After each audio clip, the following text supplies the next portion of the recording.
Recording 39. You will hear a telephone conversation between the organiser of a park run and a woman who wishes to take part in the run. First, you have some time to look at questions 1 to 6.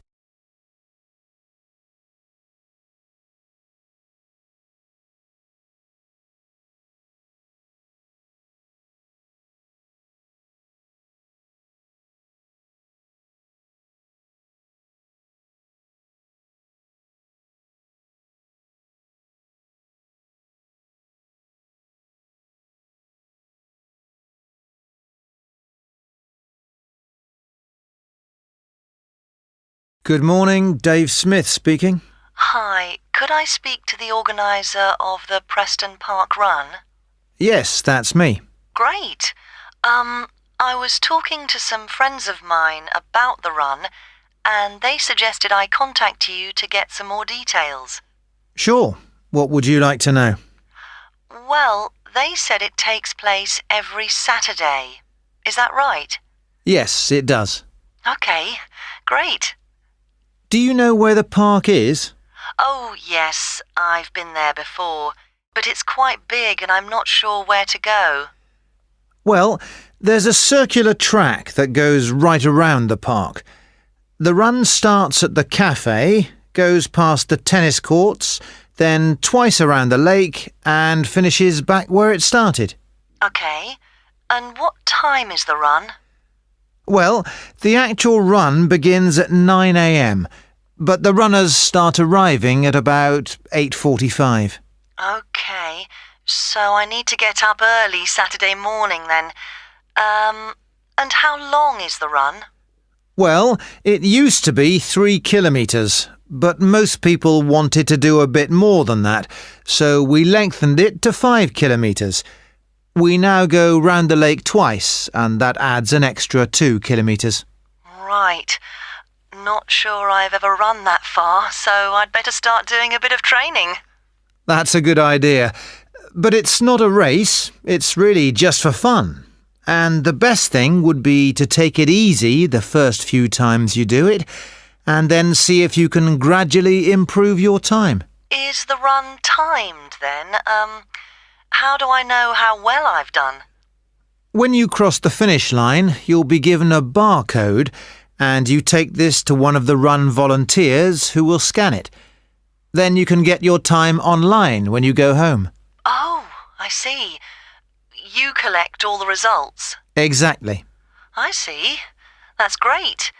So, how do I register? Well, there are several ways. I could take your details over the phone, but it's much easier if you do it using the website. Okay, good. I think that's probably all I need to know for now. Oh yes, does it cost anything to register, or do you collect money each week? Well, it doesn't cost anything to register, but we do charge for the run. In fact, we have just increased the charge to £1.50. It used to be £1, but because we were making a bit of a loss, we have had to increase it by 50p. Okay, thanks. I think I have enough information on taking part in the run. Before you hear the rest of the conversation, you will have some time to look at the questions 7 to 10.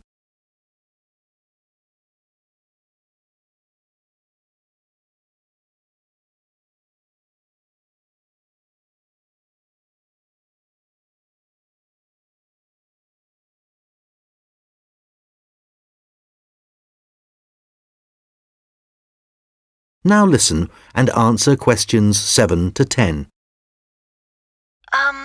You mentioned volunteers. I have a friend who is interested in helping out. Can you give me some details so I can pass them on to her? Sure. Well, you need to ask your friend to contact Pete Morn. He manages all the volunteers. Okay. I didn't quite catch his surname. Was it Morn? M-O-R-N? No, just a bit more complicated. It's M-A-U-G-H-A-N.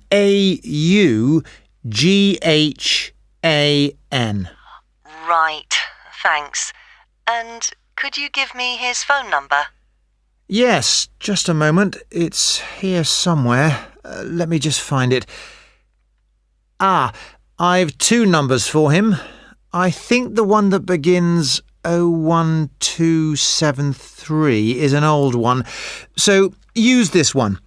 It's 01444 73290. Okay, got that. Can you tell me anything about the volunteering? Like what kind of activities it involves? Sure. Well, we need volunteers for basic stuff like setting up the course. We have to do that before all the runners arrive. Okay, so that's a really early start. Yes, that's right. But if your friend would prefer to arrive a bit later, she can also help with guiding the runners so they don't go the wrong way. I see. I believe you do a report on some of the races. Yes, that's right. In fact, we do a weekly report on each race, and we always try to illustrate it. Okay. Well, my friend really likes taking photographs. She's just bought a new camera. Actually, that would be great. I don't know whether Pete has anyone to take photographs this week. Oh, I'll let her know. OK, good. Could you ask your friend to phone Pete and let him know? Yes, I will. OK, thanks. Goodbye. Goodbye. That is the end of section 1. You now have half a minute to check your answers.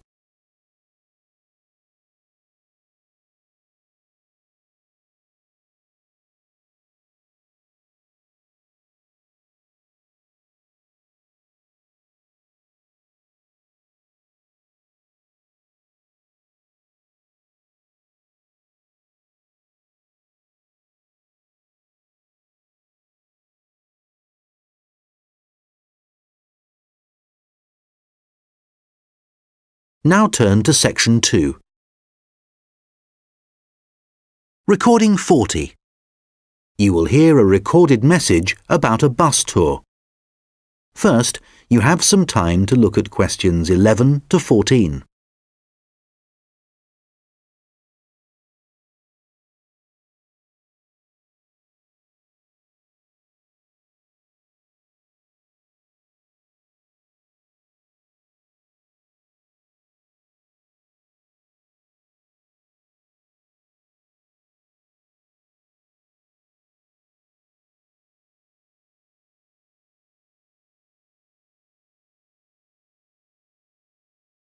Thank you for calling the phone line for the Pacton-on-Sea bus tour. This is a recorded message lasting approximately 4 minutes, and it provides general information on the town bus tour. Pacton-on-Sea is a beautiful West Coast town and has attracted tourists for many years. One of the best ways of getting to know the town is to take the bus tour, which provides a wonderful viewing experience from one of our open-top buses.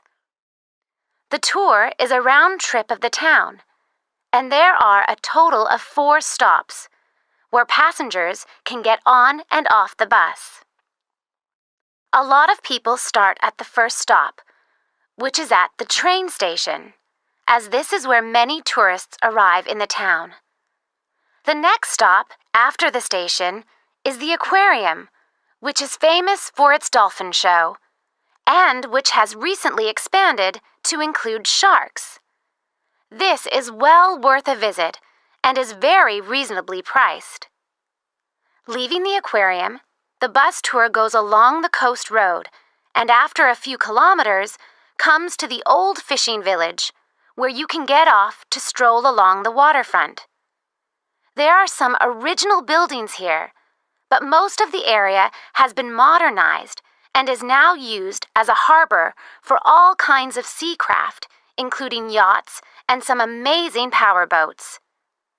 The tour then heads off to the last stop, and this is where most of the shops are. So for those of you keen to do a bit of shopping, this is the place for you. Our advice is to go to this part of the town in the morning when it is relatively quiet. It does get very busy in the afternoons, especially at the height of the season.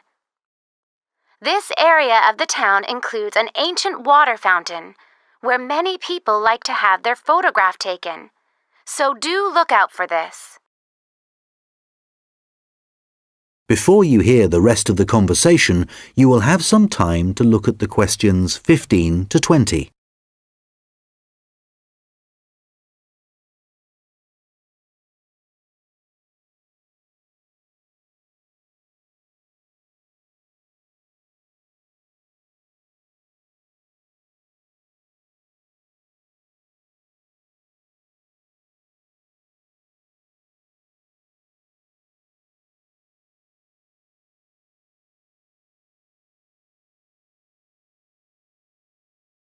Now listen and answer questions 15 to 20. Now, some details of the costs and timings. A family ticket, which includes 2 adults and up to 3 children, costs $30. An adult ticket costs $15. Children under the age of 15 are $5, and student tickets are $10, as long as you have a student card. All tickets are valid for 24 hours, which means that you can get on and off the bus as many times as you like within a 24-hour period. So you could, for example, start the tour in the afternoon and complete it the following morning. The first bus of the day leaves the station at 10 a.m., and the last one of the day leaves at 6 p.m. Buses leave every 30 minutes, and each tour takes a total of 50 minutes. There are many attractions at each of the stops, so wherever you get off the bus, there will be plenty to do. The bus tour tickets do not include entrance to any of these attractions apart from the museum, which is located near the aquarium. Some buses have local guides who will point out places of interest and will provide information on the town. However, we cannot guarantee that every bus will have a guide, and so we also have an audio commentary that has been specially recorded for the bus tour by the tourist office. Headphones are available on the bus, and these are easy to operate. There is no extra charge for these. Just plug in, select the required language, and adjust the volume. Due to the winter months being rather cold and wet in Pacton-on-Sea, the bus tours only operate from March to September. The weather is usually warm and sunny during these months, so remember to bring some sun protection, especially on hot days. And of course, it does occasionally rain here in the summer, so if the weather looks bad, remember to bring some rainwear. The bus tours are available no matter what the weather. At the height of the summer, the tours can get very busy, so you are advised to book. You can book tickets online, over the phone, and also at the station, and at any of the other tour stops. When booking over the phone, you can collect your tickets at any of the stops at the start of your tour. When you do it online, you can print your e-ticket, which you must remember to bring with you. Thank you for calling the Pacton-on-Sea phone line, and we look forward to seeing you soon on one of our tour buses. That is the end of section 2. You now have half a minute to check your answers.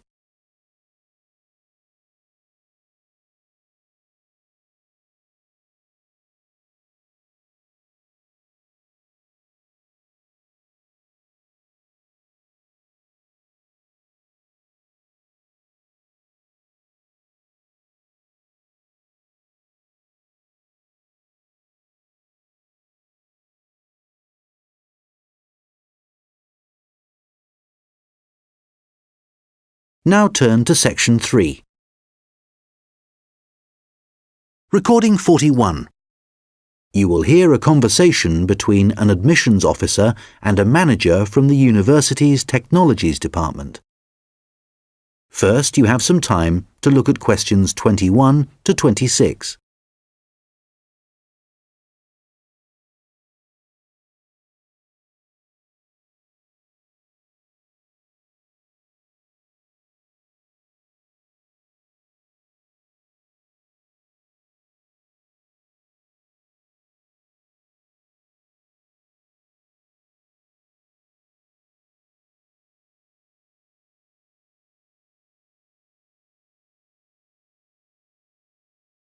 Hello, I'm Randy Agotra from the Technologies Department. Ah, yes, good.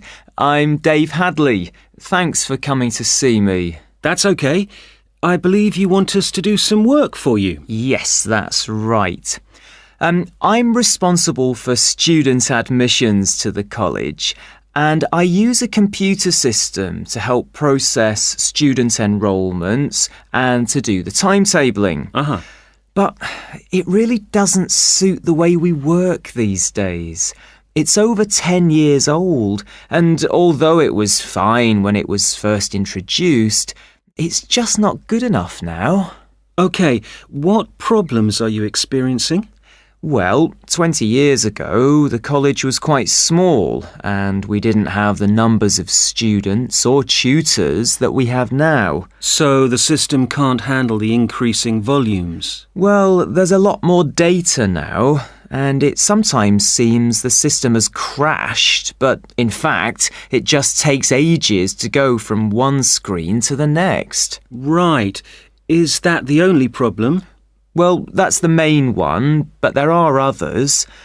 In the past, doing the timetabling was quite simple, but now we have a lot more courses, and what's made it complicated is that many of them have options. Right, but the system should allow you to include those. Well, no, it doesn't. It was supposed to. And a few years ago, we did ask someone from the Technologies Department to fix it, but they never seemed to have the time. Are there any other issues with the system? Well, I've been given extra responsibilities, and so I have even less time to do the timetabling. If there was anything you could do, Randir, to make the process more efficient, that would be really helpful. Well, it sounds like you could do with an assistant, but that's obviously not possible. So what about having an online system that students can use to do their scheduling? How would that work? Well, it may mean less choice for students, but we could create a fixed schedule of all the courses and options, and they could then view what was available. And work it out for themselves. That sounds great. OK, so we'll need to decide whether or not to improve the existing system or to build a completely new system. Well, I'd much prefer to have a new system. Quite frankly, I've had enough of the old one. OK, that'll probably take longer, although it may save you money in the long run. When were you hoping to have this in place? Well, it's January now, and the new intake of students will be in September. We need to start processing admissions in the next few weeks, really. Well, it will take more than a few weeks, I'm afraid.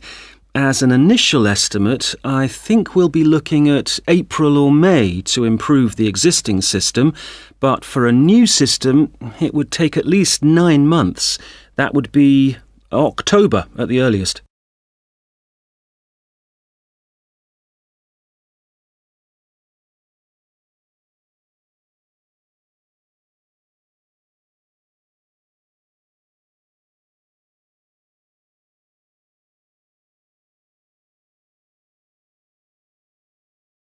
Now listen and answer questions 27 to 30.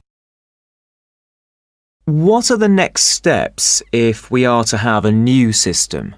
Well, the first question is, do you have support from your senior management? Yes, I've already discussed it with them, and they're also keen to get this work done. OK, because I was going to say that's the first thing you need to do, and without that we can't go ahead. Yes, I've done that. That's good. Actually, they mentioned that there's probably a form I need to complete to formally start the project. Yes, that's the next thing you need to do. I'll send you an email with a link so you can fill it in online. It's called a project request form. OK, great. And then what happens? Well, I have a list of things, but I think the third thing you should do is see Samir. He's our analyst who will look at the system and identify what needs to be done. OK, can you send me his contact details and I'll set up a meeting with him? OK, that's good. So we should soon be able to get a team together to start the work. Some members of our team work in different locations, so it's not easy to have face-to-face meetings. That's OK. I'm used to having conference calls, providing they're not late at night. Right, so I'll send you details of the team, and if you could set up a call, that would be great. OK, I'll do that. Thanks. That is the end of section 3. You now have half a minute to check your answers.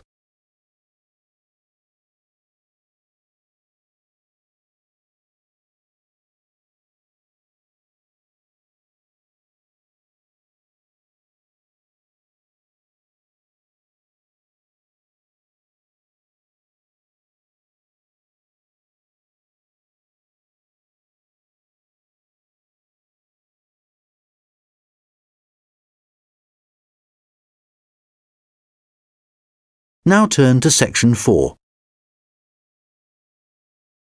Recording 42. You will hear a lecture about how the production of ceramics, such as plates, pots and glass, first began. First, you have some time to look at questions 31 to 40.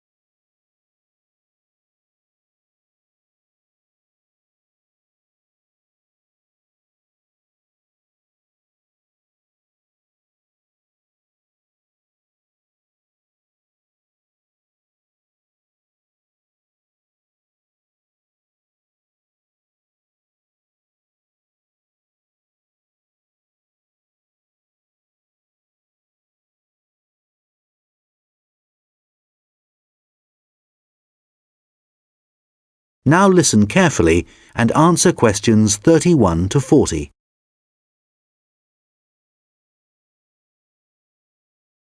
Hi everyone.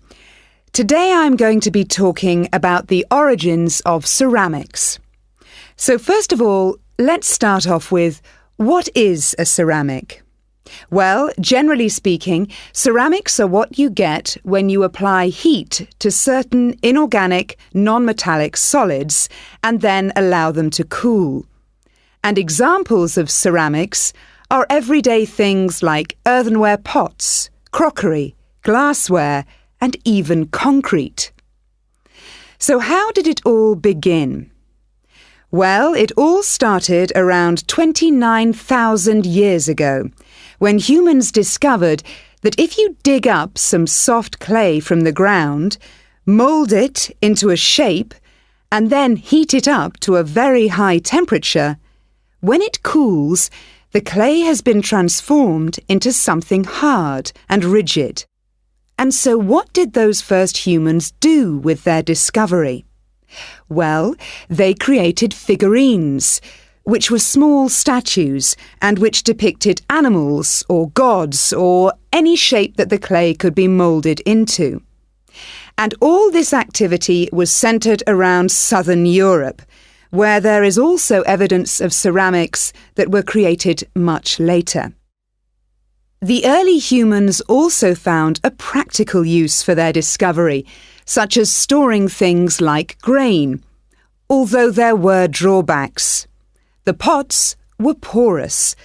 so that although they could carry water in them, it wasn't possible to store it over a long period. And also they were quite brittle and shattered very easily if they were dropped. But despite these problems, it was many thousands of years before there were any improvements. In China, at around 200 BC, they discovered that by adding minerals to the clay, they could improve both the appearance and the strength of the ceramics. But it took nearly 1,000 years before they perfected the process to produce high-quality ceramics known as porcelain. And once they had perfected the process, they kept it a secret for another 1,000 years. Compared to the first ceramics, porcelain was lighter, finer, harder, and whiter, and became an important commodity in China's trading with the rest of the world for hundreds of years.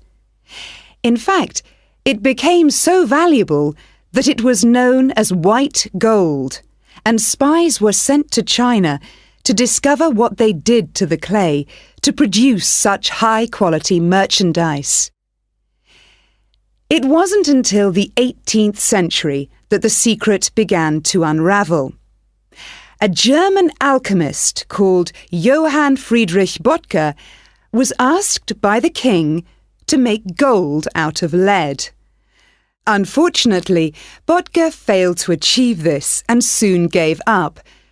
But in order to please the king, he attempted to make high-quality porcelain.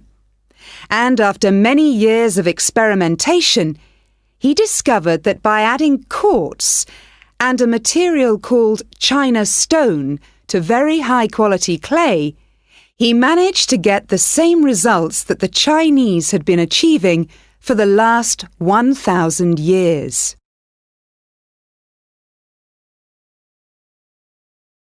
We'll now look at another ceramic which is made from mixing sand with minerals and heating to over 600 degrees Celsius. When this mixture cools, the result is, of course, glass.